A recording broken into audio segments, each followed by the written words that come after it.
नमस्कार व्यूअर्स, आप देख रहे हैं देश का सबसे प्रतिष्ठित बिजनेस न्यूज चैनल सीएनबीसी।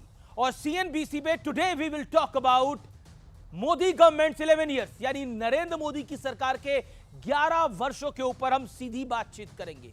साथ ही साथ समझने की कोशिश करेंगे कि बीते 11 साल में क्या कुछ बदला है। तो स्वागत है आपका सीएनबीसी आवाज के इस बड़े पब्लिक डिबेट एडिशन में।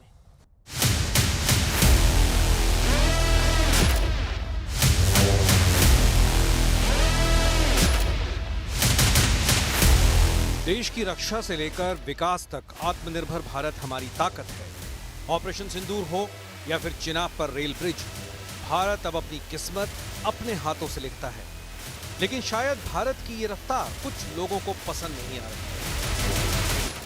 पहले पाकिस्तान को बताया गया कि हम कौन से जगह में टारगेट कर रहे हैं, वहां से आपके लोगों को हटा दो। तो इसका मतलब है कि कंप्यूटर में जो छोटे बच्चे गेम खेलते हैं वो गेम खेला गया। मैं बता दूं, वो बच्चा राहुल गांधी था जो वीडियो गेम दिन रात खेलता है। इसलिए ऑपरेशन सिंदूर जैसा एक महत्वपूर्ण विषय उनके पार्टी के बड़े नेताओं को वीडियो गेम जैसा नजर आता है। नाना पटोले जैसे नेताओं को हल्की बयानबाजी से पहले उन्हें सुनना चाहिए था, जो दुनिया में भारत का डंका बजाकर लौटे हैं। लोकतंत्र की शक्ति यही है कि सिर्फ पार्टियों के बीच ही नहीं, बट पार्टियों के भीतर भी अलग अलग राय हो सकती है। जहाँ तक पाकिस्तान का सवाल आता है, वहाँ पर हम सब लोग इकट्ठे हैं। ये कुछ भी बोले, सवाल पूछने वाले सवाल पूछ रहे हैं, शक करने वाले शक कर रहे हैं। ट्रंप साहब ने 11 बार बोला है कि मैंने नरेंद्र मोदी को सरेंडर करवा दिया, और आपने प्रेसिडेंट ट्रंप के दबाव में आकर आप झुक गए। उन्होंने रखे होने, उन्हें जो पता लग गया उन्होंने कतले होने सारे, फिर अब तो बिल्डिंग ढाई गलियां। तो पब्लिसिटी तो हुआ है, छोटा सा एक बात, कोई युद्ध तो नहीं हुआ। सियासत तो चलती रहेगी, लेकिन सत्य ये है कि मेड इन इंडिया हथियारों से लेकर तेजी से बढ़ती अर्थव्यवस्था तक देश हर दिन नए कीर्तिमान बना रहा है। नया भारत विकास भी करता है और दुश्मन को घुसकर मारता भी है। कोई हम पर युद्ध थोपेगा, भारत के अंदर आतंकवाद को प्रेरित और प्रोत्साहित करेगा, तो उसका जवाब सर्जिकल स्ट्राइक, एयर स्ट्राइक और ऑपरेशन सिंदूर ही होंगे। गेम चेंजर क्या लगता है नरेंद्र मोदी के 11 साल के शासन के अंदर? भारत बदलते दौर में अपने दुश्मनों से निपटने के लिए उनके घर में घुसकर भी पड़ोसी देशों के वो देर नहीं करता है। बीते 11 सालों में प्रधानमंत्री मोदी ने जिस तरह से फैसले लिए हैं, उससे साफ है कि देश की दशा और दिशा अब पूरी तरह बदल चुकी है। न्यू इंडिया में न्यू नॉर्मल की नई परिभाषा गढ़ी जा चुकी है। आइए आपको बता देते हैं आज की बहस का एजेंडा क्या है। क्या मोदी राज में रक्षा तंत्र से अर्थतंत्र तक भारत लगातार मजबूत हुआ है? एजेंडा नंबर 2, भारत अब अपने फैसले अपनी शर्तों पर लेता है और भारत के न्यू नॉर्मल को विपक्ष हजम क्यों नहीं कर पा रहा है? और चौथा एजेंडा, ऑपरेशन सिंदूर के बहाने बीजेपी ने क्या विपक्ष में फूट डालने का प्रयास किया है? क्योंकि कई नेता यह बात बोल रहे हैं कि ऑपरेशन सिंदूर को इस्तेमाल किया गया है विपक्ष में फूट डालने के लिए। तो मेरे साथ आज कौन कौन मेहमान हैं, आइए परिचय करा देते हैं। डॉक्टर अजय आलोक, प्रवक्ता भारतीय जनता पार्टी के, जोरदार तालियों से अभिनंदन है। सत्य प्रकाश, नेता जेडीयू के, एनडीए के घटक दल हैं, उनका अभिनंदन है। अनिल यादव, प्रवक्ता कांग्रेस पार्टी के, उनका अभिनंदन है। संजीव झा मेरे साथ इस चर्चा में है, वरिष्ठ नेता हैं, विधायक हैं, आम आदमी पार्टी के प्रवक्ता हैं, जोरदार तालियों से उनका अभिनंदन है। विवेक श्रीवास्तव, वरिष्ठ नेता लेफ्ट के, जोरदार तालियों के साथ उनका अभिनंदन है। फॉर अ चेंज, इस चर्चा की शुरुआत विवेक जी आपसे करते हैं आज, फॉर अ चेंज। लेकिन मैं उम्मीद करता हूं कि आप 60 सेकंड में अपनी वाणी को विराम देंगे। लेकिन क्या आपको लगता है ये जो न्यू इंडिया का न्यू नॉर्मल है, ये आप लोग डाइजेस्ट नहीं कर पा रहे, इसके लिए आपको डाइजीन चाहिए? नहीं, बिल्कुल चाहिए, बहुत जरूरी हो गई है डाइजीन, क्योंकि अब क्या करें, खाना ही खराब है। जब खराब खाना दोगे तो इंडाइजेशन तो होगा।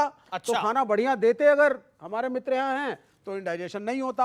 अब आप हर चीज के अंदर एक प्रो अमेरिकन पॉलिसी 11 साल से आप फॉलो करते रहे, जी हजूरी करते रहे। 168 फॉरेन विजिट्स आपने करी, बोला साहब हम विश्व गुरु हैं, मुझे तो अखंड भारत बोला गया, और इन्हीं लोगों ने कहा साहब कराची में आपको प्लॉट भी देंगे जब अखंड भारत बढ़ जाएगा। खुद ये लाहौर में लेने जा रहे थे।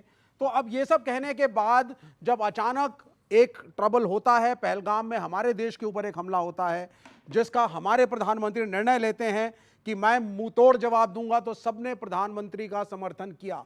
सारे बच्चों ने किया, सारे देश ने किया, हर नागरिक ने किया, लीडर ऑफ अपोजिशन ने किया, सब खड़े थे प्राइम मिनिस्टर के साथ। लेकिन जिस तरीके से उसका सीज फायर कहिए, उसका टेम्पररी स्टॉपेज कहिए, आप उसको जो मर्जी शब्दावली यूज करें, वो हुआ, वो बहुत ही ज्यादा शॉकिंग था, अनफॉर्चुनेट था। नहीं, वो शॉक पे तो आप तब से ही हैं। मैं तब से ही हैं सर, क्या बना इंडिया का न्यू नॉर्मल आपको हजम नहीं हो रहा। न्यू नॉर्मल बड़े सारे हैं। हम पहले कब घुस के मारते थे? हाँ। कब हमने घुस के मारा? अरे हमने तो देश ही तोड़ दिया था, नया बांग्लादेश बना दिया था। क्या घर में घुसना, क्या बाहर आना। ठीक है, okay, Ajay Alok 60 second done. Ajay Alok, ये न्यू इंडिया का न्यू नॉर्मल विपक्ष को समझ में नहीं आ रहा। वो कह रहा है इसमें बहुत दबाव भी है। विघ्न संतोषियों की बात न करें, आज बेहतर होगा। ये लोग यज्ञ के वो राक्षस हैं जो यज्ञ कंप्लीट होने पे विघ्न प्रकट करने आते रहते हैं। अब मैं बताता हूँ 11 साल विपक्ष आपको राक्षस नजर आ रहा है? हाँ, राक्षसी प्रवृत्ति तो है ही ना, राक्षसी प्रवृत्ति में कोई कमी नहीं है। अब 11 साल बेमिसाल कैसे हैं? हम कहते हैं 11 साल बेमिसाल क्यों? 4 करोड़ परिवारों को घर मिला, क्या गलत है? 81 करोड़ लोगों को फ्री राशन मिला, क्या गलत है? हाँ। 12 करोड़ शौचालय बना के दिए, क्या गलत है? महिला सम्मान से जुड़ी हुई नहीं है। 10 करोड़ गैस के कनेक्शन दिए, क्या गलत है? ये 55 करोड़ लोग आयुष्मान भारत योजना से जुड़े हैं जो वर्ल्ड की लार्जेस्ट हेल्थ स्कीम है, क्या गलत है? ये आपका हाईवे, आज 1.5 लाख किलोमीटर हम लोग हाईवे बना चुके, 91,000 किलोमीटर आज तक बनी थी 2014 तक, और 10 साल में 91,000 से 1,45,000 हाईवे के विस्तार, क्या ये गलत है? ये हो गया 11 साल खुशी हाल। अब फटे हाल में 11 साल में बहुत लोग गए हैं। फटे हाल में 3 नंबर का बड़ा महत्व है। नंबर 3, लगातार 3 बार कांग्रेस ट्रिपल डिजिट में नहीं आ पाई। नंबर 3, गांधी परिवार के 3 सदस्य एक साथ पहुंचे हुए हैं दोनों हाउस में, राज्यसभा और 2 लोकसभा। 3, नंबर 3 बहुत इंपॉर्टेंट है। 2009 से सीट घट के आ गई 99, 14 राज्य से सिमट के हो गए 3 राज्य पे। इनके लिए 3 बड़ा इंपॉर्टेंट नंबर है। उसके बाद देखिए 33 देशों का दौरा हमने। बिगाड़ा काम बिगाड़ा भी होता है, तो इसलिए तो काम बिगाड़ने के लिए राहुल गांधी अकेले 3 बिगाड़ा की जरूरत नहीं हुआ। अब आपने बोला बड़ी सारी आपने टिप्पणी करी, राक्षस और 3 और पता नहीं क्या क्या। अनिल यादव जी, आप चिर युवा नेता है अपनी पार्टी के, सवाल बहुत बड़ा है। भारतीय जनता पार्टी कहती है कि राहुल गांधी ओछी राजनीति करते हैं और यही कारण है कि अपनी पार्टी में भी उन्हें स्लीपर सेल और लंगड़े घोड़े नजर आते हैं, ओछी राजनीति करते हैं। अमीश भाई, मैंने बड़े ध्यान से आपकी बात सुनी और आपने कहा कि विपक्ष जो है ये न्यू इंडिया को पचा नहीं पा रहा है। मैं पहले तो ये स्पष्ट कर दूं, और क्योंकि आलोक जी ने कहा कि ये राक्षस हैं, तो मैं आपको ये स्पष्ट कर दूं कि हम क्या नहीं पचा पा रहे हैं। हम लोग ये नहीं पचा पा रहे हैं कि पहलगांव में अंदर घुस के 26 लोग हमारे देश के मार दिए गए और उनको मारने वालों का आज तक पता नहीं चल पाया है। सिर्फ ताली बजाने से, सिर्फ जिंदाबाद करने से नहीं होता है, जवाबदेही चाहिए। हम ये पूछते हैं तो इन्हें हम राक्षस लगते हैं। हम ये जानना चाहते हैं कि एक वो इंडिया था 1971 वाला, कि जब इंदिरा जी कहती थी बड़े देशों से, डेवलप्ड नेशन से कहती थी कि आप ताकतवर देश होगे, लेकिन आप हमारे मित्र हैं, हमारे बॉस नहीं है। आप हमें ये नहीं बताएंगे क्या करना है, आप हमें सुझाव दे सकते हैं, हमारी मर्जी है कि हम माने या ना माने। और आज क्या हो रहा है? आज डोनाल्ड ट्रंप, जिसके प्रचार में मोदी जी वहां पहुंचते थे कि अब की बार ट्रंप सरकार, वो 12 बार हमारे मुंह पे थूक रहा है। वो कहता है कि भाई सीज फायर मैंने कराया है, मैंने ट्रेड का लालच देके करा दिया है। बोला ट्रंप हमारे मुंह पे थूक रहा है, बिल्कुल थूक रहा है। दोस्ती के मुंह पे थूक रहा है जो मोदी जी ने की है। दोस्ती के मुंह पे, दोस्ती के मुंह पे थूका जा रहा है। जब आप कह रहे हैं भारत के मुंह पे थूका जा रहा है, ट्रंप कितनी औकात है क्या? मोदी जी की दोस्ती के मुंह पे थूक रहा है, जिस दोस्ती के कारण वो मान गए। सुन लीजिए, पहली बात तो मोदी राष्ट्र नहीं है, समझ लीजिए, ये मोदी राष्ट्र नहीं है, इंडिया इंडिया। अभी आपने बड़ी खराब टिप्पणी करी कि ट्रंप हमारे मुंह पर थूक रहा है। भारत की हैसियत इतनी बड़ी है कि ट्रंप जैसे कितने आए कितने चले गए, भारत वही है। और नहीं, एक सेकंड नहीं, देखिए ये देश की बात है, ये राष्ट्र की बात है, ये किसी एक व्यक्ति की बात नहीं है, ये देश और राष्ट्र की बात है, और राष्ट्र में हम सब आते हैं। ट्रंप की हैसियत नहीं है कि वो भारत के मुंह पर थूक सके, और मैं इसको ऑब्जेक्ट करता हूं, इस भाषा को मैं ऑब्जेक्ट करता हूं। अजय आलोक आपकी बारी है। अजय आलोक, देश ने कांग्रेस को 70 साल दिए और 70 साल के बाद 10 साल हमें दिए, तो कांग्रेस के लिए कोई देश पे थूक के जाता है, ये इनकी देश की सोच है। अगर कांग्रेस बहरी हो गई है तो हियरिंग एड ला के देंगे। JD Vance, vice president United states, उन्होंने साफ कहा इंडिया पाकिस्तान उनका मसला है, हम बीच में नहीं है, लेकिन कांग्रेस को सुनाई नहीं देता है। ट्रंप ने बहरी बार कहा है। अब एक मिनट, अरे भाई एक मिनट, आप इतना क्यों बेचैन हो रहे हैं? लगातार देश विरोधी नीति, लगातार, एक बार नहीं। आप ये देखिए, लगातार टूल किट, इनके विदेशी फंडिंग से इनके टूल किट चलते हैं। सोरोस के दलाल ये, चीन के दलाल ये, डोकलाम के समय चीनी के साथ डिनर करने वाले ये टूल किट नीति। आपको याद करवाता हूं एक लाइन से टूल किट। एंडरसन कौन लाया? शांति, आपने बहुत आरोप लगाए हैं सरकार के ऊपर। एक मिनट, एंडरसन कौन लाया? राफेल कौन लाया? पेगासस कौन लाया? कौन लाया ये सब चीज? चीनी के दलाल कौन लाया? ये सब यही लाए। राफेल गिर गया, राफेल पे, हमारे राफेल के विमानों पे लगा के, क्या वो आपको याद है ना, वो नींबू मिर्ची का सोना तमगा लगा के राफेल दिखा रहे थे। ये कौन कर रहा था? 23-22 को हमला होता है, 23 तारीख को। रॉबर्ट वाड्रा कांग्रेस पार्टी के है ना, दामाद हैं, क्या कहते हैं? इसलिए मारा हिंदुओं को धर्म पूछ के, क्योंकि यहां पे मुसलमानों पे बहुत जुल्म हो रहा है। क्या ये सही बात है? इस देश में ऐसे व्यक्तियों की जगह होनी चाहिए। अमीर जी, मैं एक शब्द आपके ऑडियंस से और देश की जनता से पूछना चाहूंगा। हमारा युद्ध हो रहा है, हमारे एयरफोर्स अगर हैं, तो क्या हमारा प्रधानमंत्री मना करेगा कि एयरफोर्स नहीं यूज करिए दुश्मनों पे? 1962 में कम्युनिस्टों ने चाइना को खून दिया और नेहरू जी ने एयरफोर्स का यूज करने से मना कर दिया, मरने दिया हमारे भारतीय सैनिकों को। चीन असम तक घुस गया था, एयरफोर्स नहीं इस्तेमाल की गई। ये होता है सरेंडर, जो आजकल ये लोग कहते हैं। किसी ने कोई सरेंडर नहीं किया। ये होता है सरेंडर। लेकिन मैं संजीव साहब आपकी बात आता हूं। कॉन्स्टिट्यूशन पे प्रश्न चल उठाते हैं, कॉन्स्टिट्यूशन बदलना चाहते हैं। संजीव साहब भी विपक्ष के हैं, कान खोल करके सुन लो। जो मर्जी हो जाए, हिंदू राष्ट्र नहीं बनने देंगे, कम्युनिस्ट हिंदू राष्ट्र नहीं बनने देंगे। चीनी, जो कॉन्स्टिट्यूशन है वो रहेगा। आराम से। और अम्बेडकर का हिंदू राष्ट्र है चीनी, तुम्हारा संघीय एजेंडा नहीं। अरे चीनी ये हिंदू राष्ट्र है। 70 साल देश को चलाया, 70 साल देश को चलाया। ये कह रहे हैं इनको बता दीजिए, हम चाइना के एजेंट हैं, हिंदू राष्ट्र हम देश तोड़ना चाहते हैं। 70 साल देश लेकिन संजीव झा, ये बात बताइए, जब नरेंद्र मोदी को नरेंद्र सरेंडर कहा जाता है, और हमने एक स्नैप पोल कराया जिसमें देश की जनता ने एक तरफा बोला कि राहुल गांधी का यह बयान गलत है, यह बयान असहनीय है, ऐसा देश के प्रधानमंत्री के बारे में नहीं बोला जा सकता। और अभी इस मंच पे बोला गया कि भारत पर थूका जा रहा है ट्रंप द्वारा। इस मंच पे कांग्रेस के नेता प्रवक्ता ने बोला। अब बताइए, फिर आप कहते हैं विपक्ष की क्रेडिबिलिटी नहीं बनती, कैसे बनेगी ये सब करके? अमीश भाई, और आपके लोग कहते हैं कांग्रेस बीजेपी के साथ मिली हुई है। अमीश भाई, अदम गोंडगी भी एक जन कवि थे। उन्होंने कहा कि आंखों पर पट्टी रहे, अक्ल पर तारा रहे, अपने साहेब वक्त का यूं मर्तबा आला रहे, है ना। एक जनसेवक को दुनिया में अदम क्या चाहिए? 4-6 चमचे, माइक और टीवी रहे। एक बात बताइए, आपने 3 बातें कही। पहली बात आपने कहा कि नया नॉर्म है, नए तरीके हैं। मैं बिल्कुल मानता हूं कि नए तरीके हैं, और तरीके 11 साल में कैसा रहा? याद कीजिए 2014 प्रधानमंत्री जी ने क्या कहा था? सबका साथ, सबका विकास। साथ तो सबका ले लिया, विकास एक आदमी का हुआ, देश का विकास नहीं हुआ। फिर कहा उन्होंने टीम इंडिया। टीम इंडिया का मतलब क्या था?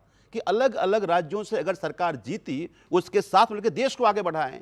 अलग अलग विपक्षों की सरकार को उन्हें कमजोर करने की, जेल भेजने की तमाम वो साजिशें करी जो नहीं होना चाहिए था, तो फिर देश को कमजोर करने की साजिश की। अब मैं आता हूं, आप कहते हैं ऑपरेशन सिंदूर के बारे में, बिल्कुल ठीक किसी प्रवक्ता ने कहा कि एक बात बताइए, ऑपरेशन सिंदूर से पूरे देश सदमे में था और पूरे देश एकजुट था, विपक्ष एकजुट था कि कार्रवाई होना चाहिए। विपक्ष की सर्वदलीय बैठक, प्रधानमंत्री गायब, तो फिर वो नॉन सीरियस है ना, या चुनाव प्रचार के लिए बिहार चले गए? इससे बड़ा शर्मनाक क्या हो सकता है? या तो विपक्ष का अपमान कर रहे थे, या वो नॉन सीरियस थे। अब ट्रंप साहब कहते हैं कि मैं 14 बार कह चुके हैं वो कि मैंने समझौता कराया। यूएस कोर्ट 11 बार बोल रहे हैं, 14 बार बोल रहे हैं। यूएस कोर्ट में आप काउंट कर लीजिए, आपस में कभी नहीं मिलेंगे। यूएस कोर्ट में जाकर कहा कि हमने समझौता कराया। जवाब कौन देगा? कह रहे हैं कि देश का प्रधानमंत्री जवाब देगा ना। क्यों चुप है वो? उनकी चुप्पी तो समझ में नहीं आ रहा। सरेंडर वाले बयान पर साथ से मैंने आपको 1 मिनट दिया। नरेंद्र सरेंडर वाले बयान पर आप मैं उस पे भी आ रहा हूं, अब एक बात बताइए कि प्रधानमंत्री को जवाब उन्होंने नहीं दिया। अब ये कहते हैं कि पाकिस्तान ने हमसे कहा कि हम समझौता चाहते हैं, जी गिराने लगा। तो अगर पाकिस्तान गिराने लगा, मैं इनकी लॉजिक को बाई कर लूं, तो फिर कब्जा करने का मौका था ना। ये पाकिस्तान के लिए क्यों आपको हमदर्दी है भाई? हमारे 22 लोगों का हत्या हो गई, हमारे सेना मर रहे हैं, और आप पाकिस्तान की गिरा रहा है, आप उसके साथ खड़े हो गए। ये देश को समझ में नहीं आ रहा है। अब अंतिम बात, मैं ये मानता हूं कि देश के प्रधानमंत्री के बारे में, कोई भी ऐसे प्रधानमंत्री हमारे भी, कोई ऐसी बातें जो उस प्रधानमंत्री पद की गरिमा को ठेस पहुंचे नहीं कहना चाहिए। लेकिन देश के मन में सवाल तो है ना, सवाल तो कि है। जब मौका था तो कब्जा क्यों नहीं किया? सत्यप्रकाश आएंगे, मेरी रिक्वेस्ट को मानिए। सत्यप्रकाश मिश्रा एक सेकंड, सत्यप्रकाश जी के परमिशन से एक लाइन, बस एक लाइन। आप लोगों ने पन्नू का नाम सुना होगा, खालिस्तानी आतंकवादी सुना है ना? ऑफिशियल 2013-14 में पन्नू ने आम आदमी पार्टी के खाते में पैसे भेजे थे। और ये बकवास कर रहे पाकिस्तान के नालायक लोग हैं, ये नालायक लोग हैं। अगर हमें किया तो अरेस्ट करो ना, खालिस्तानी आतंकवादियों अरेस्ट करेंगे, आप बोलेंगे हमें पकड़ लिया। अगर आप बोलते थे केजरीवाल जी को गिरफ्तार करके दिखाओ तो 14 साल हो इन्हें गए, मत बोला करो करके दिखाओ। ये सबको पिटवाने लगे रहते हैं। एक ऑपोजिशन को मेरी अनसॉलिसिटेड एडवाइस है, बिन मांगी सलाह है, बीजेपी को मत बोला करे, ये करके दिखाओ। इन्होंने बोला राम मंदिर करके दिखाओ तो मानेंगे, राम मंदिर बना दिया। 370 हटा के बताओ तो मानेंगे, ट्रिपल तलाक हटा के बताओ तब मानेंगे। ये तीनों हो गए। फिर केजरीवाल जी ने बोला मुझे गिरफ्तार करके बताओ अगर आपने मां का दूध पिया। ये एग्जैक्टली केजरीवाल के वर्ड थे। गिरफ्तार हो गए, फिर दूसरा होना शुरू हो गया। तो मेरा ये एक बिन मांगी सलाह मैं दे रहा हूं, नहीं देनी चाहिए कि ये चैलेंज बीजेपी को ना करें, क्योंकि बीजेपी फिर कुछ भी कर सकती है। ओके, मैं सत्यप्रकाश मिश्रा पे आता हूं। सत्यप्रकाश मिश्रा, न्यू इंडिया का न्यू नॉर्मल, लेकिन विवेक जी कह रहे हैं कि डाइजिन की जरूरत होती है क्योंकि खाना अच्छा नहीं है। देखिए, उनको खाना कभी अच्छा भी दिया था और डाइजिन भी दिया था तो पचा नहीं पाए, क्योंकि देखिए अभी क्या है माहौल, अभी चमकते रहेंगे गालिब के जूते, अभी नक्काद और पॉलिश कर रहे हैं। ये भारत अभी और चमकेगा। ये जो तमाम लोग सुन रहे होंगे, जो युवा बैठे हैं, मुझे बहुत उम्मीद थी कि राहुल गांधी जी थोड़ा परिपक्व होकर ऑपरेशन सिंदूर के समय शायद आएंगे, क्योंकि उन्होंने अमेरिका से फोन करके गृह मंत्री साहब को कहा कि हम आपके साथ खड़े रहेंगे, आपके हर निर्णय के साथ, हर निर्णय। अब सरकार जो निर्णय करेगी तो खड़े रहेंगे। ये लोग खड़े रहे क्यों नहीं? क्योंकि नरेंद्र मोदी साहब, जिनको ये सरेंडर बता रहे हैं, उनके नाम से आतंकवादियों के मन में बड़ा ववंडर है, और जो दुश्मनों को करा दे सरेंडर, उसका नाम है नरेंद्र। और जो मुंबई हमले के बाद सिर्फ करते रहे जुगाली, उसको देता रहेगा देश गाली। इस बात को समझ लीजिए। इनका चेहरा बेनकाब हुआ है इस आतंकवाद के खिलाफ भारत का कड़ा हमला से। भारत एक अंतर्राष्ट्रीय स्थिति में उभरता हुआ देश है, हर कदम फूंक के रखेगा। और भारत का एक था कि हम आतंकवादियों पर हमला कर रहे हैं, आपके सैन्य ठिकानों पे नहीं कर रहे हैं। जब उधर से जवाब आया तो हमने हमला किया, ठीक है, सीज फायर हुआ। ऐसी कोई टारगेट नहीं थी कि हमें अभी तुरंत पीओके ले लेना है। वो देश की स्ट्रेटजी बनेगी, पीओके हमारा हिस्सा कभी ना कभी नरेंद्र मोदी जी के नेतृत्व में आएगा। राहुल के नेतृत्व में तो कुछ नहीं आना है। सुनिए सर जी आप बोल रहे थे ना, तो आप राहुल जी से थोड़ा ट्यूशन पढ़िए, अच्छे गुरु हैं आपके वो। राहुल जी के नेतृत्व में इस देश में अब तक तो कोई सफलता आई नहीं, क्योंकि उनकी सरकार 10 साल रही है। जिस राहुल गांधी को एम पीएम में अंतर नहीं पता था, राष्ट्रपति महोदय ने किताब में लिखा उनकी बिटिया ने, तो उस राहुल गांधी से हम यही उम्मीद कर सकते हैं। अंतर नहीं पता था? हाँ, राष्ट्रपति के बेटी ने अपने पुस्तक में लिखा है, प्रणब मुखर्जी की बेटी ने, कि उनको एम में आना था, पीएम में पहुंच गए। वो सुबह जाते थे टहलने, वो सुबह पहुंच गए, जबकि शाम का मीटिंग था। एम पीएम का जिसको अंतर नहीं पता, तो उसके देश का पीएम क्या कर रहा है उनको क्या पता चलेगा? सवाल ये है। अब थोड़े गंभीर सर प्लीज, ये तरीका ठीक नहीं। You get talking, I was not disturbing you. This is help. आपको मैंने सुना महोदय, आपको मैंने सुना मेंढक की तरह। I'm not talking to you. I am talking to anchor. I am asking for my time. What is your problem? This is not fair. What have I done? What have I done? Just asking for my time. नहीं, पर वो अपनी time, आप अपनी बात को complete करिए। समय में बोलिएगा, जो भी जवाब देना होगा। ये बदतमीजी ठीक नहीं है। ये जबरदस्ती की बात है भाई साहब। आप अपने समय में बोलिएगा। 10 सेकंड अपनी बात करिए। गिलानी लादू जी, मैं आपके पास आ रहा हूं। मैं मानता हूं कि मैंने जो कहा इतना कड़वा सच था कि उनका प्रवक्ता कूद पड़ा। ये कड़वा सच पूरे देश को जानना जरूरी है। अरे अनिल यादव, देखिए, एक आपका ऑब्जेक्शन था एएमपीएम को लेकर, लेकिन वो शमिष्ठा मुखर्जी की बुक को कोट कर रहे थे। मेरी रिसर्च टीम ने बताया, शमिष्ठा मुखर्जी ने अपनी किताब में लिखा है कि प्रणब दा से जब बतौर राष्ट्रपति राहुल गांधी मिलने जा रहे थे, तो राहुल गांधी को उन्होंने शाम का वक्त दिया था, लेकिन उन्होंने सुबह का वक्त समझ लिया और वो पहुंच गए। And then Pranab Mukherjee said कि ये जनाब कभी प्रधानमंत्री देश के बनेंगे जिनको एएम और पीएम में मतलब नहीं पता। ये शमिष्ठा मुखर्जी की किताब का जिक्र किया है। ओके, जिसमें आप नाराजगी जता रहे थे। मैं नाराजगी नहीं, मैं तो फैक्ट की बात करता हूं। देखिए, मैं नाराज होने वाला आदमी भी नहीं हूं और मैं समझता हूं कि आपके व्यूअर्स को मैसेज क्लियर जाना चाहिए। एएम पीएम हुआ तो मनीष तिवारी का मैसेज क्या है? मनीष तिवारी कह रहा है कि ये मजबूत लोकतंत्र है। मनीष तिवारी का मैसेज क्या है? एएम पीएम कर रहा है, मनीष तिवारी कर रहे हैं। बोलिए। अब आप सुन लीजिए। मनीष तिवारी कांग्रेस के नहीं है क्या? सुन तो सारी मनीष तिवारी शशि थरूर पर आजकल नाराज रहते हैं आप लोग। अरे भाई साहब, अरे आप ही की पार्टी के नेता है भाई, आप ही की पार्टी के साथ चले। पहले तो या तो थरूर का सरूर नहीं उतर रहा आप लोगों से। नहीं, ऐसा मत करिए ना। ये कह रहे हैं इन्होंने एएम पीएम राहुल गांधी ने किया है। मैं सहारनपुर में मोदी जी ने एक भाषण दिया और उसमें कहा सहारनपुर की लड़की, ठीक है, उस पर कटाक्ष किया। अब मैं ये कह दूं कि प्रधानमंत्री को लकड़ी और लड़की में अंतर नहीं पता, तो ये कहे कि प्रधानमंत्री, अरे स्लिप ऑफ टंग है। और ये ह्यूमन एरर्स है भाई, इसमें कोई इतनी बड़ी बात नहीं है।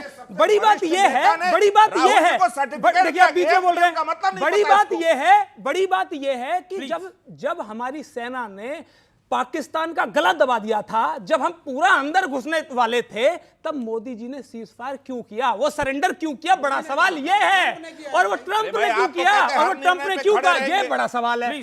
अब मैं एक छोटी सी बात और कहूंगा। ये कह रहे थे कि भाई साहब आपका मुंबई हमला हुआ, हाँ सुन लीजिए, आपने कहा हमला हुआ मुंबई में। मुंबई में जिन आतंकियों ने हमला किया था, उनके 10 के 10 को हमने ढेर कर दिया। आज अपने खुदा के पास पहुंच गए। नहीं, सुन लीजिए, आज भी पहलगांव के वो आतंकी खुले घूम रहे हैं, जबकि ये इन्होंने पहला हमला नहीं किया था। इससे पहले इन्होंने कूच में भी किया, इन्होंने गगनगीर में भी किया। ये 3-4 बार हमारे यहां पर हमला कर चुके इस तरह के, लेकिन ये इतने नाकामयाब हैं कि पकड़ नहीं पा रहे। हमारे समय में जब हमला हुआ था, हमने गृह मंत्री की जिम्मेदारी तय करके उनसे पद वापस लिया था। आज किसी की औकात है जो पूछ ले होम मिनिस्टर से कि हमला कैसे हो गया और उनसे इस्तीफा मांग ले। 26/11 के बाद आपने अपना बेस्ट किया था। एक सेकंड सबसे पहली बात, एक सेकंड नहीं, रुकना पड़ेगा। अनिल यादव, आप कह रहे हैं 26/11 में जो मुंबई में हमारे निहत्थे लोगों को 176 लोगों को मारा गया, उसके बाद कांग्रेस पार्टी ने अपना बेस्ट किया था, ये आप कह रहे हैं? कांग्रेस पार्टी ने बेस्ट किया था अपना। देखिए, मैंने जो कहा नहीं, मैंने वो तो सबने सुना। कांग्रेस पार्टी ने अपना बेस्ट किया था। आपके शब्द मेरे मुंह में मत डालिए। जो मैंने कहा पूछ रहा हूं आपसे, नहीं, मैं बताता हूं ना, मैं अपने शब्द कैसे आपके मुंह में डाल सकता हूं? आप जस्टिफाई कर रहे हैं ना, नहीं जस्टिफाई कर रहे हैं ना, तो कार्रवाई बता रहा हूं। 176 लोग मरे, मैं तो कार्रवाई बता रहा हूं। उसके बाद जितना बेहतरीन आपने किया, ये थोड़ी बताता कि हम होम मिनिस्टर से इस्तीफा ले रहे हैं। जस्टिफाई नहीं कर रहा, हमारी कहीं ना कहीं चूक रही, हमने माना, हमने अपने गृह मंत्री को सस्पेंड किया। ये चूक मोदी जी की रही। नहीं, ये जो अनिल यादव जी, इत्मीनान से, आराम से, गुस्सा मत होइए। अनिल यादव जी, जो आप पीओके आप मोदी जी से डिमांड कर रहे हैं, जो सिंध आप मोदी जी से डिमांड कर रहे हैं, जो बलूचिस्तान आप लोग मोदी जी से डिमांड कर रहे हैं, ये मनमोहन सिंह से क्यों नहीं कर पा रहे थे आप लोग? बताइए।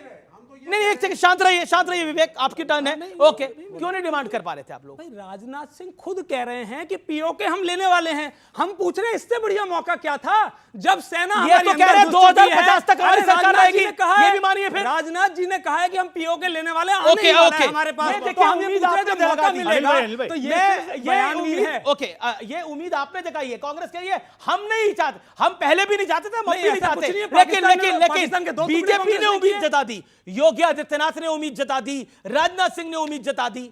प्रधानमंत्री अक्सर कहते रहते हैं कि सब अच्छे काम लगता है मेरे ही किस्मत में लिखा है, लगता है ये काम यूनी की किस्मत में लिखा है। मैं 2 बात बताना चाहता हूं भाई साहब को। 22 को ये हमला हुआ, 6 तारीख को भारतीय सेना ने प्रिसीजन स्ट्राइक करके 9 आतंकी ठिकाने बर्बाद कर दिए, 100 से ऊपर आतंकी मारे। इनको कैसे पता कि वो 4 आतंकवादी उस 100 में थे या नहीं थे?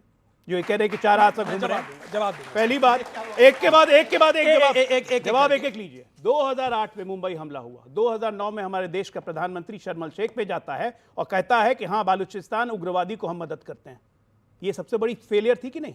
आप बात करते हैं आतंकवादियों की। 2010 उसी पाकिस्तान के आतंकवादियों को, 25 आतंकवादियों को मनमोहन सिंह सरकार ने छोड़ा था। अबू जिंदाल उसी आतंकवादी में से था जो 2013 के बॉम्ब ब्लास्ट में था। क्यों छोड़ा था? पाकिस्तान के प्रति हमदर्दी जताने के लिए। बाटला हाउस का एनकाउंटर, दिल्ली के हैं आप लोग, सबको याद होगा, सोनिया गांधी के आंसू झरझर बह रहे थे ना जब आतंकवादी मारा गया था। तो ये बात करते हैं। अब आते हैं जरा पीओके के इतिहास पे। पीओके बना कैसे बना पीओके? 1948 में जब कबायलियों का हमला हुआ और हमने वापस खदेड़ना शुरू किया भारतीय सेना ने, ये नेहरू जी ने रोक दिया भारतीय सेना को, नहीं तो पीओके बनता नहीं। पीओके बनाने की जिम्मेदारी है कांग्रेस पार्टी। आज हमसे कह दिए कि पीओके कब लाओगे? 1965 का युद्ध, 1971 का युद्ध, लाहौर तक में झंडा फहर गया था। जीती हुई जमीन हमने वापस कर दी। 93,000 सैनिक उनके सरेंडर, हम अपने 14 सैनिक नहीं ला पाए और ये छाती पीटते हैं कि हम बहुत बड़ा काम कर दिए हैं। इन्होंने देश को हर समय नीचा दिखाया है। इनके लिए देश इंपॉर्टेंट नहीं है, इनको इनके लिए सिर्फ गांधी परिवार जो विवेक को लेके आता हूं मैं चर्चा के अंदर। 10 सेकंड। इंटरनेशनल हमारे देश में 60 में अन्न की पैदाइश नहीं होती थी, हमारे खेती बहुत कमजोर थी। जय जवान जय किसान का नारा दिया था उस वक्त प्रधानमंत्री लाल बहादुर शास्त्री ने, लेकिन हमारा लेकिन वो कांग्रेस पार्टी के नहीं थे। हमारा दिल ऐसा दरिया था 1960 में कि हमने सिंधु वाटर ट्रीटी करके 80% पाकिस्तान को पानी फ्री में दे दिया। दिल क्या है कि दरिया है, हिंदुस्तानियों की चिंता नहीं, पाकिस्तानियों की चिंता थी, और इसीलिए देश का यह हाल था। जानबूझ के देश को प्रगति नहीं कर दिया एक परिवार ने, वो गांधी परिवार है, गांधी परिवार नहीं। ओके, बिल्कुल गांधी, राहुल गांधी, गांधी कोई गांधी नहीं है, उधार के गांधी हैं। गांधी कभी थे ही नहीं। फिरोज जहांगीर गांधी उधार के भी गांधी बने हुए हैं। जी गलत कह रहा हूं तो मैं विवेक के पास जाना चाहता था, लेकिन क्योंकि अनिल यादव का कमेंट जरूरी हो जाता है। 20 सेकंड में अनिल अपनी बात को समाप्त करिए आप। किसी का अच्छा, नाम, क्योंकि लोकतंत्र की बात हो रही है, बिल्कुल तो लोकतंत्र पे भी आप जरूर बोलिए, क्योंकि मनीष तिवारी ने बोला यही परिपक्व लोकतंत्र है जो मोदी जी कर रहे हैं। किसी का नाम बिगाड़ने से इनको सहानुभूति मिल सकती है, लेकिन जनता को जवाब नहीं मिलता, तो इस बात को रहने दीजिए। इन्होंने मुझसे पूछा कि आपको कैसे पता चला कि 4 आतंकी वो वही थे या नहीं थे।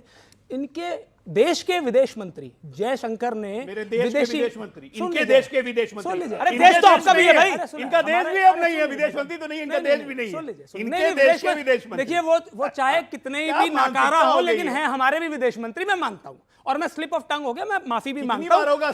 कितने ही नाकारा हो, हमारे भी विदेश मंत्री वही हैं। ये हमारा दुर्भाग्य मान लीजिए। उन्होंने विदेशी मीडिया से बात करते समय कहा कि अभी तक उनके बारे में हमें नहीं पता चल पाया है, तो इसका क्या मतलब निकाला जाएगा। इन्होंने ये कहा कि भाई क्या कहते हैं, भाई दुनिया तमाम तरह की बातें करी कि भाई यूएस के टाइम पे ऐसा होता था, और पता नहीं, मतलब मैं समझ नहीं पा रहा कि बेसिक बात पे क्यों नहीं जा पा रहे हैं। हम तो आपको सीधी सीधी बात ये पूछ रहे हैं। ये 10 आपने 1948 का जिक्र किया कि पंडित नेहरू ऐसे वैसे, उस 1948 की सरकार में श्यामा प्रसाद मुखर्जी भी उसी सरकार का हिस्सा थे, सरदार पटेल भी उसी सरकार का हिस्सा थे। सुन लीजिए, आज अगर कोई सरकार फैसला लेती है तो सारे कैबिनेट की मर्जी से लेती है ना। उस समय की सरकार ने कोई फैसला लिया तो श्यामा प्रसाद मुखर्जी भी जायज है, लेकिन श्यामा प्रसाद मुखर्जी ने सरकार को छोड़ दिया था। क्रेडिट दे लीजिए, चाहे उन्हें आप अपमानित कर लीजिए, वो भी उतने ही श्यामा प्रसाद मुखर्जी ने सरकार को वैसे छोड़ दिया था। लेकिन क्या प्रधानमंत्री के निर्णय को कोई कैबिनेट मंत्री बदल सकता है? क्या बात करते हैं, ये कांग्रेस कह रही है। क्या बात करते हैं भाई, प्रधानमंत्री के निर्णय को एक ही व्यक्ति बदल सकता था। कैबिनेट क्यों बैठती है? पीएम कभी भी कोई अकेला डिसीजन नहीं होता है। चेयरमैन और कोई प्रधानमंत्री के निर्णय को नहीं, ये आप गलत कह रहे हैं। मैं आपको टोकता हूं, सोनिया गांधी नहीं, राहुल गांधी ने बकायदा कैबिनेट का पास किया हुआ ऑर्डिनेंस फाड़ दिया। और मैं इसलिए बता रहा हूं क्योंकि मैं उस समय on board doctor Manmohan Singh के साथ था, and he was visibly upset with it. क्योंकि देखे, देश का प्रधानमंत्री का अपना पद होता है, अपना कद होता है, लेकिन जिस तरह से वो ऑर्डिनेंस बीच में से प्रेस क्लब में फाड़ा गया था, उसकी गूंज आज तक सुनाई देती है। देखिए, इस देश के अंदर कुछ अभूतपूर्व चीजें हुई हैं, उनको जरूर बात करनी चाहिए, क्योंकि लोकतंत्र की बड़ी बात होती है, लोकतंत्र की बहुत दुहाई दी जाती है। इस देश के अंदर एक संस्था थी तो देश के प्रधानमंत्री से ऊपर बैठी थी, एनएससी, किस कीमत पे बैठी थी, और सारे लेफ्टिस्ट उसके अंदर होते थे। विवेक श्रीवास्तव इसीलिए आज तक इनको गार्ड करते हैं, सारे लेफ्टिस्ट होते थे। क्या देश के प्रधानमंत्री से ऊंचा पद एनएससी का हो सकता है? इसका जवाब देना पड़ेगा देश को। और देश में क्या बदला है? मेरे को 24 साल हो गए पत्रकारिता करते हुए। मैंने 11 साल अगर मोदी के देखे हैं तो 10 साल डॉक्टर मनमोहन सिंह के देखे हैं, और 2.5 साल अटल बिहारी वाजपेयी की सरकार के भी देखे हैं। लेकिन एक अमूलचूल परिवर्तन आया है। यूपीए 1 वॉज गुड, लेकिन यूपीए 2 वॉज डिजास्टर, इसमें कोई डाउट नहीं है। लेकिन मैं रुक करता हूं आपका विवेक, आपको मैं कोट करता हूं, आपको कोट करता हूं विवेक श्रीवास्तव। आपने बोला ऑपरेशन सिंदूर के बहाने बीजेपी ने विपक्ष में फूट डालने का प्रयास किया है। मतलब जो ऑल पार्टी डेलीगेशन भेजा, क्यों बोला आपने ये बात? नहीं, बिल्कुल। अब आप जो है आप भेजिए ऑल पार्टी डेलीगेशन, आप लोगों को बुलाइए अन्य पार्टियों से, लेकिन पार्टियों से पूछ के उनके प्रतिनिधियों को बुलाइए। आप वहां भी फाउल प्ले कर रहे हैं, आप प्ले कर रहे हैं साहब। थरूर खिलाफ हो गए राहुल के, राहुल खिलाफ हो गए थरूर के, कांग्रेस में फूट पड़ गई। अरे भाई साहब, तिवारी साहब कुछ और बोल रहे हैं, सलमान खुर्शीद का कहीं और गाना बज रहा है। ये नैरेटिव नहीं होता। नहीं, मतलब आप मैं एक करके बताऊं, शशि थरूर कांग्रेस के नहीं है क्या? एब्सोल्युटली। मनीष तिवारी कांग्रेस के नहीं है? बिल्कुल, बहुत अच्छी बात है। कांग्रेस तो है ही महान पार्टी, हम तो कह ही रहे हैं। नहीं तो फिर लेकिन लेकिन लेकिन नहीं, लेकिन पर इसमें फूट कैसे पड़ रही है फूट कांग्रेस के इसलिए अंदर? है विपक्ष क्योंकि- में फूट कैसे कर पड़ रही है इसलिए बताइए ना। क्योंकि प्रियंका जब- चतुर्वेदी गई तो संजय राउत नाराज हो गए। अब इसमें मतलब अब मतलब ये देश के लिए डेलीगेशन गया था, नहीं, ये आपकी पार्टी के लिए बिल्कुल डेलीगेशन ठीक तो बात गया नहीं है भाई। बिल्कुल ठीक बात है। कौन सी पार्टी से कौन प्रतिनिधित्व करेगा, रिप्रेजेंटेटिव? ये सरकार तय करेगी। हाँ, सरकार कैसे तय करेगी? क्यों सर? नहीं करेगी? पार्टी से कुछ तो पूछेगी, देश को रिप्रेजेंट करना है। पार्टी से कुछ तो किसको पूछेगी। आपके अनुसार किसको भेजना चाहिए था कांग्रेस? नहीं, आज जिसको आपके अनुसार किसको मैं भेजते कह रहा हूं कांग्रेस? इन्हीं को भेजो, लेकिन उसको इस तरीके से पेश करना, कांग्रेस से बंटवारा हो गया, राहुल गांधी साहब नरेंद्र सरेंडर कर रहे हैं, लेकिन थरूर साहब को देखो, वाह वाह वाह वाह वाह वाह, मंजीरा बजा रहे हैं वो लोग। ये थोड़ी ना कोई बात है। Party first, ideology first, nation first. Party पहले नहीं है, देश पहले। हमारे लिए पहले देश है। ओके, बड़ी बात बोली है, देश पहले। अब एक बात, ओके, देश पहले। ये कांग्रेस विपक्ष की मदद कर रही है या कांग्रेस विपक्ष को नुकसान पहुंचा रही है? सवाल बड़ा डायरेक्ट है, इसका जवाब।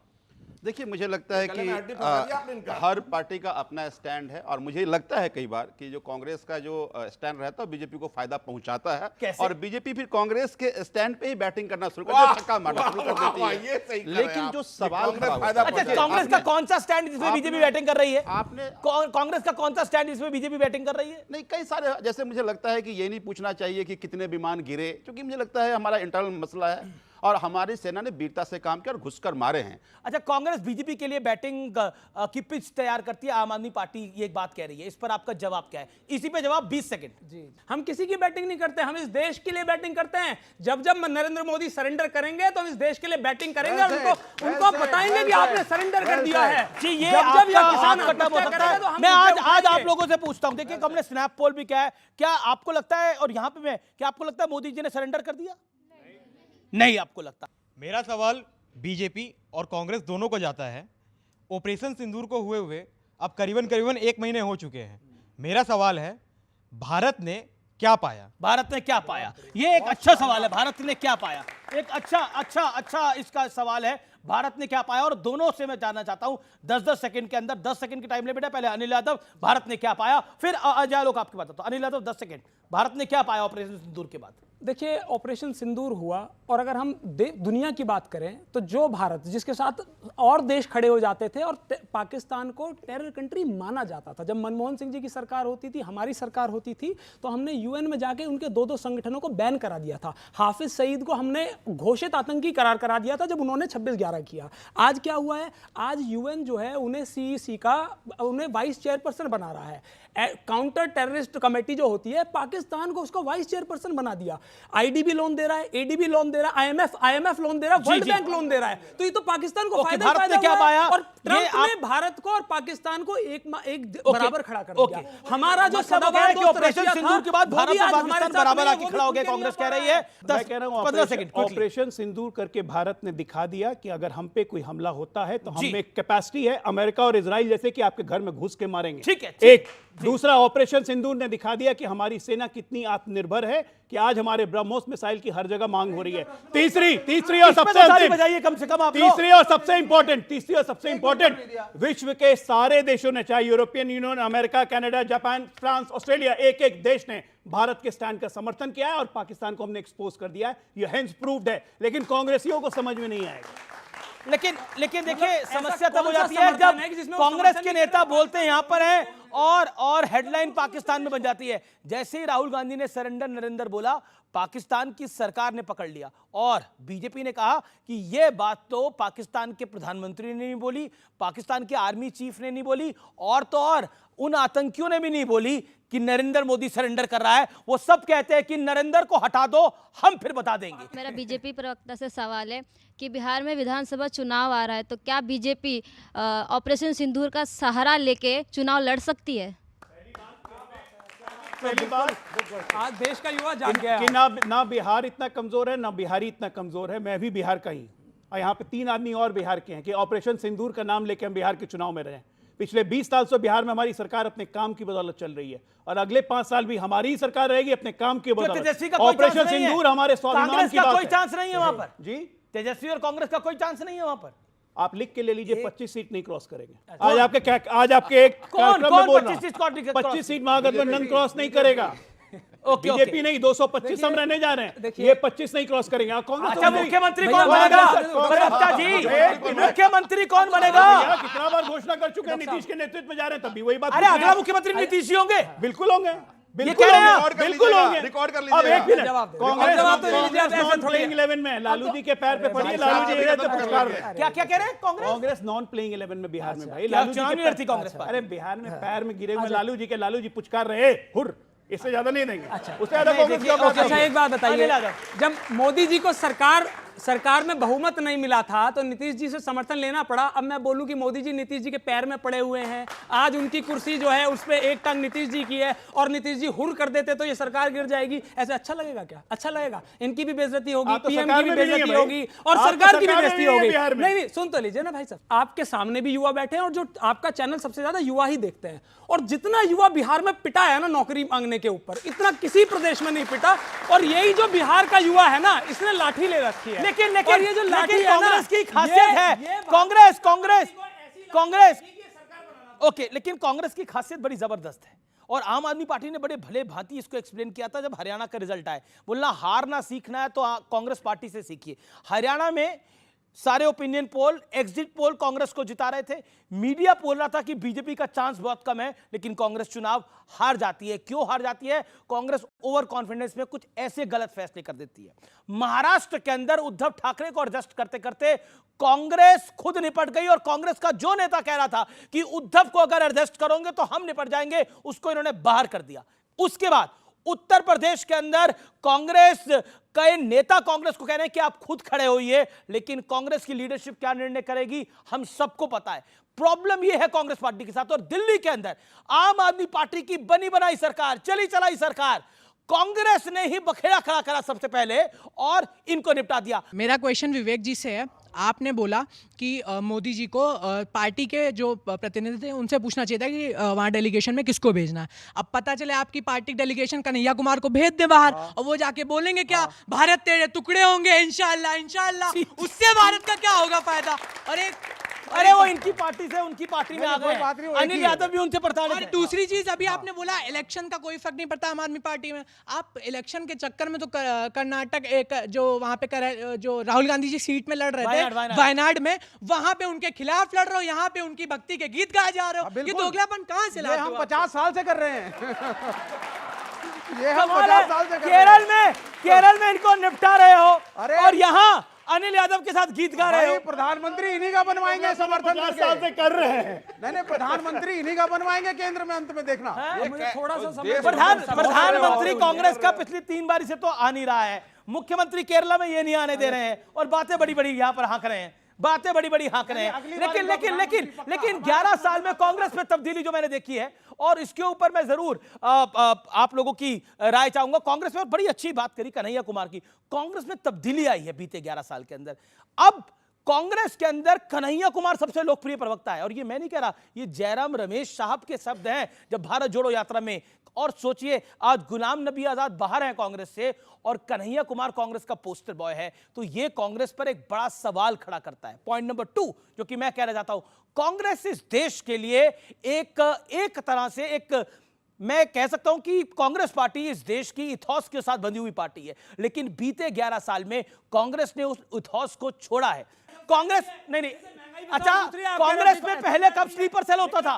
कांग्रेस में आज से पहले कब स्लीपर सेल की बात कांग्रेस के किसी अध्यक्ष ने बोली थी? बताइए मुझे, कब बोली थी स्लीपर सेल? समय समय पे स्टेटमेंट चेंज होते हैं, तो फिर इथॉस बदल गए ना। अच्छा, कांग्रेस में कब लंगड़े घोड़े होते थे, कब बारात वाले घोड़े होते थे, कब डरबी घोड़े होते थे? कांग्रेस में कार्यकर्ता सुने थे, घोड़े तो नहीं सुने थे। कहां से आगे घोड़े?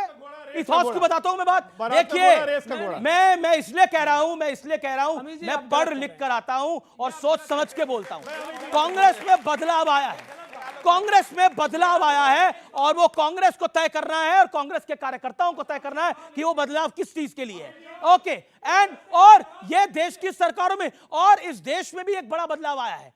अब ये देश जो है, और मैं क्योंकि बदलावों की बात कर रहा हूं 11 वर्षों के अंदर, इस देश में बड़ा बदलाव यह है कि अब ये राष्ट्रभक्ति के नाम पर सिर्फ क्रिकेट मैच नहीं देखता, ये देश की सेना को भी देखता है। राष्ट्रभक्ति के नाम पर सिर्फ हॉकी के मैच को नहीं देखा जाता, देश को भी देखा जाता है। यह बदलाव आया है और न्यू इंडिया का यह सबसे बड़ा बदलाव है जो मुझे आज की युवा पीढ़ी में दिखाई देता है। वो रिलेशनशिप से जरूर सिचुएशनशिप की तरफ चले गए हैं, वो बेंचिंग और ब्रेड क्रम्बिंग की तरफ चले गए हैं, लेकिन उनकी रगों में मां भारती का खून है और वो खून धधकता है, और वो खून धधकता है जब पाकिस्तान हम पे अटैक करता है। मुझे वो दौर याद है जब पाकिस्तान ने हमारे घर के अंदर घुस के हमारे निहत्थे लोगों को मुंबई में मारा।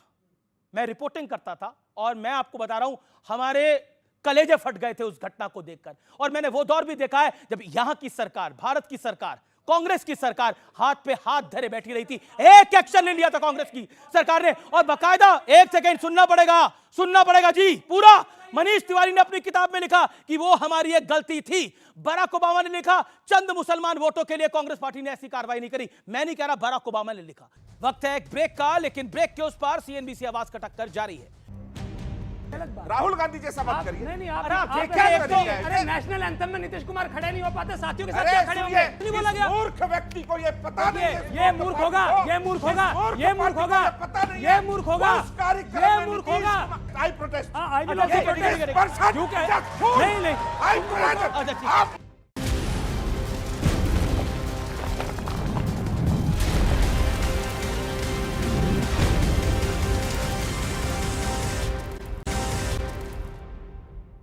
वेलकम बैक व्यूअर्स, आप देख रहे हैं सीएनबीसी आवाज पर पब्लिक डिबेट, और आज पब्लिक डिबेट में बात हो रही है मोदी सरकार के 11 सालों की। ये आप कह रहे हैं कि कन्हैया कुमार कांग्रेस का बहुत पॉपुलर प्रवक्ता हो गया है, सबसे प्रिय प्रवक्ता है या नहीं, ये कांग्रेस की दिक्कत है, कांग्रेस की बात है। जनता इस बात में इंटरेस्टेड नहीं है कि कन्हैया कुमार क्या हो गया है। जनता इस बात में इंटरेस्टेड है कि आज भुखमरी के पैमाने पे 127 देशों में से भारत 105वें स्थान पे खड़ा हुआ है। इतनी भुखमरी है। आप ये बताइए, पासपोर्ट का स्तर लगातार 5 स्तर और नीचे चला गया। ये जनता के लिए इंपॉर्टेंट है। सुन लीजिए ना, IIT IIM में 56% प्रोफेसर की पोस्ट खाली पड़ी है। हमारे देश का एक राज्य मणिपुर लगातार जलता चला जा रहा है। गृह मंत्री बार बार जाते, कुछ नहीं कर पा रहे। बीजेपी की सरकार थी, वो सरकार भी गिरानी पड़ गई। आज वहां पर राष्ट्रपति शासन लगा हुआ है और उसके बाद भी वहां पर शांति नहीं है। तो ये सब बातें हैं जो जनता के लिए महत्वपूर्ण है। हमारी पार्टी में क्या हो रहा है क्या नहीं है ये सेकेंडरी है भाई, ये हम हैं, हम अपना डील कर लेंगे। देश इंपॉर्टेंट है, देश की बात होनी चाहिए। बिल्कुल, देश इंपॉर्टेंट है, आपकी पार्टी में आप डील कर लेंगे ये, लेकिन अगर आपकी पार्टी के कुछ नेता बयान देते हैं, वो पाकिस्तान की हेडलाइन बनता है, तो फिर वो देश की बात हो जाती है। उदित राज हैं जिन्होंने बोला शशि थरूर बीजेपी के चीफ स्पोक्सपर्सन बन गए हैं, यानी सुपर स्पोक्सपर्सन बन गए हैं। लेकिन उन्होंने एक और बात कही, वो क्या कही है सुनिए उदित राज को। उदित राज कौन सा युग वापस लाना चाहते हैं इस देश के अंदर, जरा सुनिए। नेपाल का भी इज्जत इंडिया के मुकाबले में अमेरिका में कहीं ज्यादा है। क्या कहेंगे अंतर्राष्ट्रीय स्तर पर? नेहरू जी की फॉरेन पॉलिसी और पहले के हमारे फॉरेन पॉलिसी, उस पर लौट के आना चाहिए, वरना दुनिया में हम अलग थलग हो गए। नेहरू जी की पॉलिसी पे वापस आना पड़ेगा। एक सेकंड अजय लो, नेहरू जी की पॉलिसी में लौट के आना चाहिए। अक्साई चीन की जगह पूरा का पूरा सियाचिन उठा के दे दीजिए चाइना को। नेहरू जी की पॉलिसी पे आना चाहिए। शांति पीओके की जगह पूरा कश्मीर को पाकिस्तान को दे दीजिए। नेहरू जी की पॉलिसी पे आना चाहिए। अरे इंदिरा जी की भी पॉलिसी पे आना चाहिए। श्रीलंका को कच्चा तीबू दिया, उठा के पूरा तमिलनाडु दे दो, काम खत्म। अब इस पे एक बात मैं कहना चाहूंगा, अब एक कहना चाहूंगा, बस एक बात। भाई आप कहते हैं कि हमारी पार्टी का मामला है, हम डील कर लेंगे। आपसे अपनी पार्टी डील नहीं होती और आप देश डील करने की बात करते हो। दूसरा एक परसेप्शन होता है, एक परसेप्शन होता है। अब बुरा मत मानिएगा, अब इस देश में किसी को बोला जाता है मंद बुद्धि पप्पू, तो परसेप्शन है, तो उसमें हम क्या करेंगे? जुमलेबाज भी बोला जाता है किसी को, आपकी अपनी हरकतों से हुआ ना भाई, किसी को हम क्या करेंगे? कन्हैया के बारे में भी बोला जाता है किसी को, कन्हैया के बारे में नक्सल परसेप्शन कैसे हुआ? बोला जाता है बिहार में भारतमाला प्रोजेक्ट बन, कपड़े बदलने वाला ही बोलते हैं, 15 लाख का सूट पहनने वाला ही बोलते हैं, क्या कर लो? अरे भाई, इसने उस हाईवे का विरोध कर दिया कि यहाँ बिहार में हाईवे नहीं बनना चाहिए। क्यों? ये हमारा पानी लेने आ रहे हैं। हाईवे का विरोध कौन करता है? नक्सली ना करता है। वैसे कन्हैया कुमार का एक फायदा तो हुआ नहीं आपकी पार्टी को। कन्हैया कुमार कह रहे हैं बिहार के अंदर सड़कों का जाल बन रहा है क्योंकि पानी चुराना चाहते हैं। मतलब इसका मतलब तो है कि कांग्रेस और राजद की सरकार आएगी, जो बनी बनाई सड़कें वो खोद देगी, बोले पानी ले जाएंगे। भाई साहब एक बात बताइए, बिहार के अंदर मैं बिल्कुल आपको मौका दूंगा। पार्टी के एक नेता ने हमारी बहन सोफिया कुरैशी को आतंकियों गलत बोला, डिफेंड नहीं करा इन्होंने। बोलिए माफी मांगे, उस पर आप नरेंद्र सरेंडर को डिफेंड कर रहे हैं। ऐसे क्या है? नहीं गलत, इन्होंने गलत बोला, गलत बोला। बीजेपी ने बोला उसपे नरेंद्र सरेंडर के बयान के साथ है कि नहीं है कार्रवाई क्या की नरेंद्र? अच्छा सोफिया कुरैशी पे जो विजय शाह ने बोला वो गलत है। एक सेकंड रुकिए, एक सेकंड। सोफिया कुरैशी पे जो विजय शाह ने बोला गलत है? बिल्कुल गलत है, बिल्कुल। एक मिनट, कार्रवाई पूछिए। अरे मेरे कान में क्यों चिल्ला रहे हो भाई?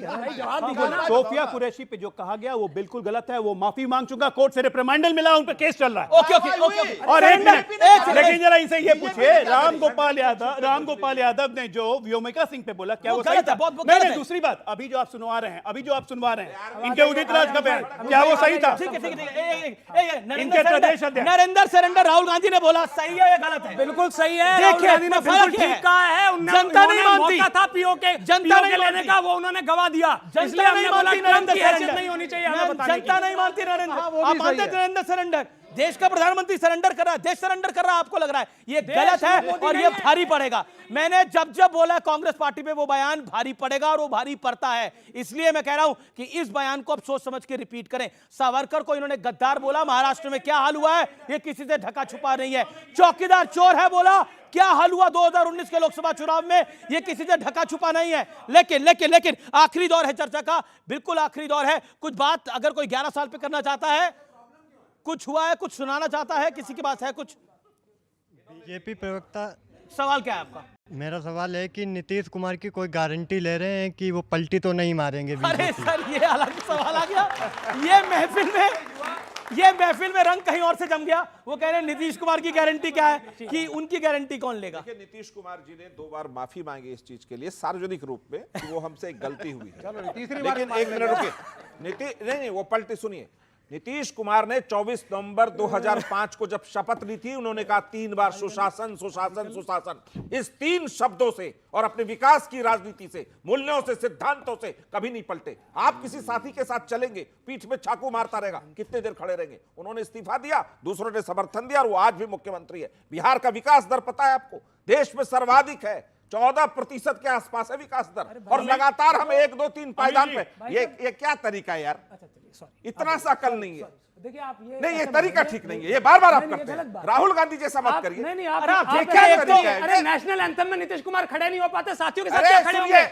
सुनिए नेशनल एंथम में खड़े नहीं हो पाते, साथियों के साथ खड़े होंगे। उसका जवाब दे रहा हूं। कुमार को कहा था, डीएनए पे सवाल उठाया था, तब तो कुछ नहीं बोला गया। मूर्ख व्यक्ति को ये पता नहीं है। ये मूर्ख होगा, ये मूर्ख होगा, ये मूर्ख होगा, ये मूर्ख होगा, ये मूर्ख होगा।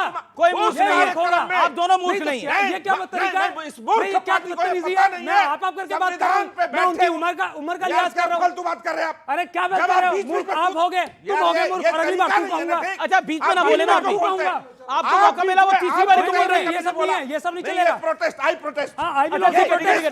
झूठ है। नहीं आई प्रोटेस्ट। अच्छा ठीक, आप नहीं कर रहे हैं। अरे मैं क्या कहना है? जो उन्होंने सवाल उठाया, वो कार्यक्रम बिल्कुल चल रहा था, उनको जानकारी नहीं दी गई कि यहाँ पे क्या होना है। जानकारी दी गई, वो वापस आए, पूरा नेशनल एंथम हुआ। अरे सुनाई नहीं देता। ठीक है। आज का विचार, अपनी अच्छाई पर इतना भरोसा रखो कि जो तुम्हें खोएगा यकीनन रोएगा। तो फिलहाल सीएनबीसी आवाज की टक्कर के आज के एडिशन को यहीं समाप्त कर देते हैं। आपको मेरा नमस्कार, thank you, good night, have a great weekend, धन्यवाद।